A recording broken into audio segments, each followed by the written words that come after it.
खूप आनंद होत आहे। महाराष्ट्रातील तमाम रसिकांच्या वतीने हा भूषण पुरस्कार अशोक मामांना आता प्रदान करण्यात येणार आहे। त्यांना हा पुरस्कार स्वीकारण्यासाठी मी आमंत्रित करते आणि त्याबरोबरच त्यांच्या सुविद्य पत्नी चतुरस्र अभिनेत्री सौभाग्यवती निवेदिता सराफ यांना सुद्धा मी मंचावर आमंत्रित करते।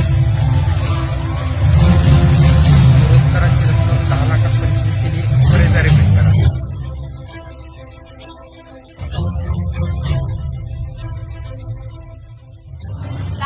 आली आहे त्यासाठी शासनाचे सुद्धा मनापासून आभार आणि टाळ्यांच्या जोरदार कडकडाटात आता हा पुरस्कार अशोक सराफ यांना प्रदान केला जाणार आहे।